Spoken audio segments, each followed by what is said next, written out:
Bienvenidos a un nuevo programa del Ministerio Evangelístico Cristianismo Bíblico Radical. Saludamos y bendecimos en el nombre de Jesús a todos nuestros amigos y hermanos que se conectan y nos escuchan en Latinoamérica y en los países de habla hispana en el mundo entero. Yo deseo con todo mi corazón que Dios Todopoderoso, Padre, Hijo y Espíritu Santo, nos bendiga y nos dé de su paz en esta hora. Los invitamos a que se suscriban a este canal y activen la campanita de notificaciones para que puedan estar siempre alertas cuando programamos una nueva difusión. Y esta se titula Moisés y la serpiente de bronce. Sombra de Cristo en la cruz. Yo te invito a que vayas a tu Biblia y en Números capítulo 21 me acompañes a leer desde el versículo 4 al 9. Y dice lo siguiente. Después partieron del monte Hor camino del Mar Rojo para rodear la tierra de Edom, y se desanimó el pueblo por el camino. Yo quiero que presten mucha atención a estos detalles. ¿Qué fue lo que primero pasó con el pueblo? Se desanimó. Continúo. Versículo 5. Y habló el pueblo contra Dios y contra Moisés. ¿Por qué nos hiciste subir de Egipto para que muramos en este desierto? Pues no hay pan ni agua y nuestra alma tiene fastidio de este pan tan liviano. Versículo 6. Y Jehová envió entre el pueblo serpientes ardientes que mordían al pueblo, y murió mucho pueblo de Israel. Versículo 7. Entonces el pueblo vino a Moisés y dijo: hemos pecado por haber hablado contra Jehová y contra ti. Ruega a Jehová que quite de nosotros estas serpientes. Y Moisés oró al pueblo, y Jehová dijo a Moisés: hazte una serpiente ardiente y ponla sobre un asta. Y cualquiera que fuere mordido y mirare a ella, vivirá. Y Moisés hizo una serpiente de bronce y la puso sobre un asta. Y cuando alguna serpiente mordía a alguno, miraba a la serpiente y vivía. Yo quiero que se conecten en el Espíritu Santo en esta hora. Dios no hace nada por casualidad, ni tampoco dice cosas que no tengan ningún sentido. Y es cierto que el enemigo, desde el principio de los tiempos, ha usado creaciones de Dios para tergiversarlas y engañar al ser humano. Por ejemplo, cuando engañó a nuestros primeros padres en el jardín, se hizo a una serpiente o a un ser de luz.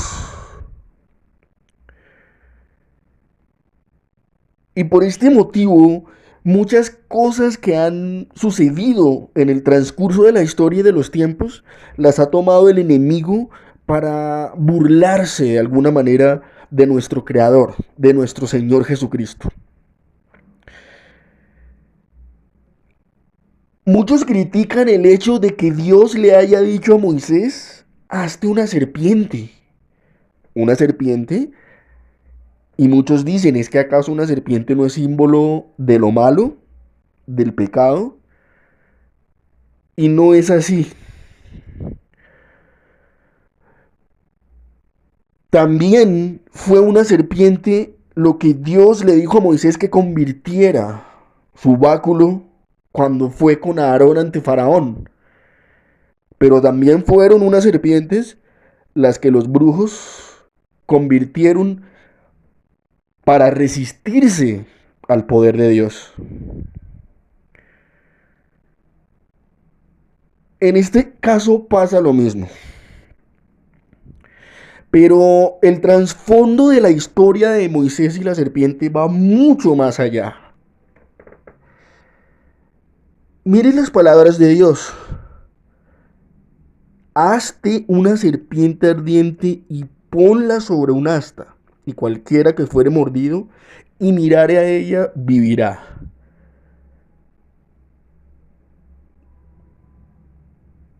¿Cuál es lo profundo de estas palabras?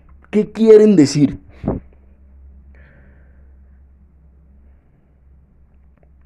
Y les aseguro que no tiene absolutamente nada que ver con Satanás ni con el enemigo.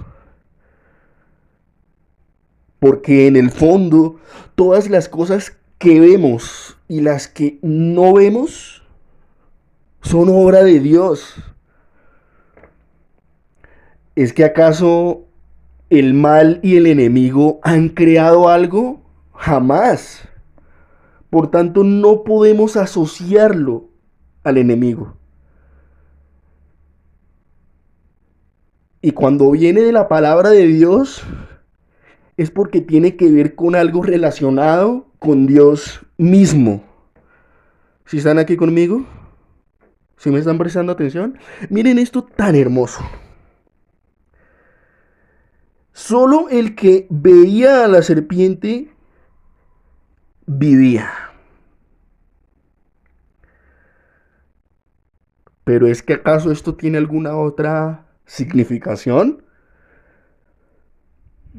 La obediencia fue lo fundamental en el pueblo de Israel para continuar viviendo después de la picadura de estas serpientes. Porque en este caso, las serpientes fueron enviadas por Dios mismo. Así también como las calamidades a Job fueron enviadas por Dios mismo. Pero detrás estaba el enemigo. Y el enemigo, como les dije al principio, usa las herramientas de Dios para tergiversar su palabra, para burlarse de él, para crear una especie de circo alrededor de las creaciones de Dios. ¿Sí me están escuchando?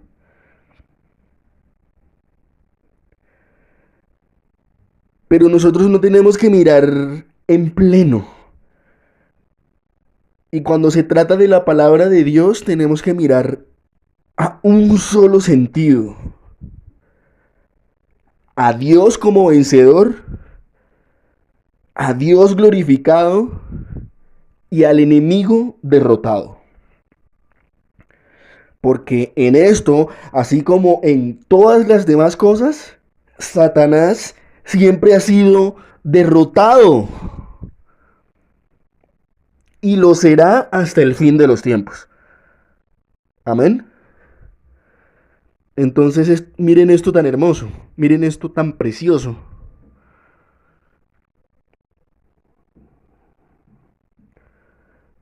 Todo aquel que veía la serpiente que Moisés colocó en un asta, vivía.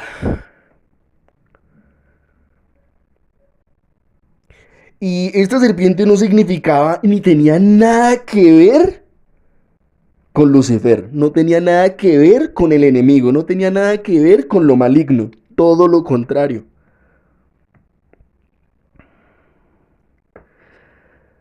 Incluso hubo un tiempo en el que el pueblo de Israel, cuando tenía reyes, quiso adorar a esta serpiente hecha por Moisés. Pero esto consistía en idolatría. Por eso fue necesario que se destruyera. Según lo narra Segunda de Reyes, capítulo 18, versículo 4. Más tarde, los israelitas hicieron de ella un ídolo que Ezequías tuvo que romper para que no se constituyera esto en un pecado abominable contra el Señor.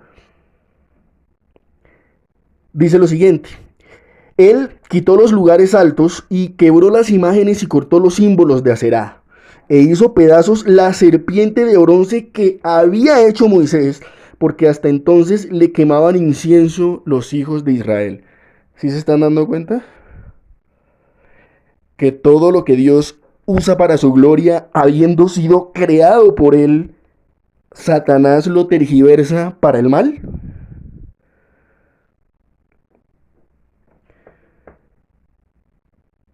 Pero, ¿cuál es la trayectoria que tuvo la serpiente de bronce y qué implica para nosotros los cristianos y para los no cristianos? Jesús explicó el sentido de que Dios le haya dicho a Moisés: coloca esa serpiente para que todo el que la vea viva. Y es que él iba a sufrir la crucifixión, él iba a ser levantado también.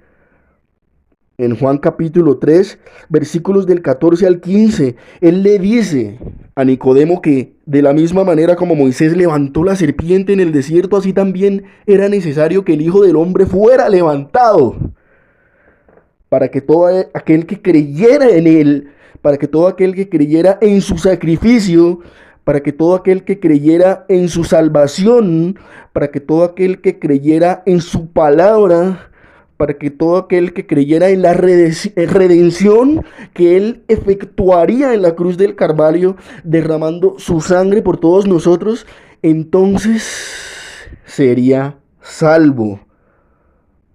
Todo el que veía a la serpiente en el asta, vivía. Todo el que crea en el sacrificio expiatorio de Jesús en la cruz, vivirá. Amén. Cristo, hecho pecado por nosotros, fue levantado sobre la cruz y llevó la maldición en nuestro lugar. Todos aquellos que por el veneno del pecado debían morir son salvos, porque se dirigen a Él con fe. Así como lo dice 2 Corintios capítulo 5, versículo 21. Al que no conoció pecado por nosotros, se hizo pecado para que nosotros fuéramos hechos justicia de Dios en Él. Y primera de Pedro capítulo 2, versículo 24, quien llevó nuestros pecados en su cuerpo sobre el madero de la cruz, para que nosotros, estando muertos en los pecados, vivamos en la justicia por la cual ya somos sanados.